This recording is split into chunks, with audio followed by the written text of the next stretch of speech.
তো hey guys, আসসালামু আলাইকুম, সবাই কেমন আছেন? তো গতকাল আমার বার্থডে ছিল। তো আমি বাসায় কিছুই করিনি, জাস্ট ছোটখাটো একটা অ্যারেঞ্জ করছিলাম বাচ্চাদের জন্য, বাট ওরা বাদে আমার বাইরে থেকে আমার ভালোবাসার মানুষ কিছু গিফট দিয়েছে, সেটা আমি আপনাদেরকে দেখাবো। অবশ্য আমি আনবক্স করেই ফেলছি। প্রথমত এই যে এটা একটা ছিল, এটা আমার ভাগ্নি দিছে।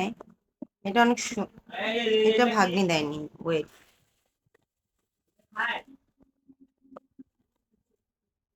এই যে ইমোজিয়াল একটা মগ দিছে। আমি কফি খাওয়া পছন্দ করি দেখে আমার জন্য একটা সুন্দর একটা মগ দিছে। আর গিফট মানে গিফট, 9 টাকারই হোক যাই হোক, এটা অনেক সুন্দর। তো এখানে আরেকটা সুন্দর জিনিস আমাকে দিছে, এই সুন্দর ইয়াররিং দিচ্ছে।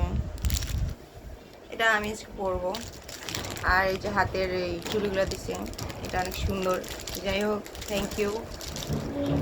আর মোস্ট ইম্পর্টেন্ট এই যে চকলেট, এতগুলো চকলেট, এটা আমার অনেকগুলো ফ্রেন্ড দিচ্ছে। অনেকগুলো চকলেট, এখানে অনেকগুলো চকলেট। আর সে জানে আমার যে চকলেট আমার অনেক পছন্দ। এই চকলেট আমি 1 মাস ভর্তুক খাবো। Thank you. সাথে আরেকজন এটা দিছে, এটা বেশি দেখাইলাম না, এটা আমার খুব পছন্দের একটা মানুষ দিচ্ছে।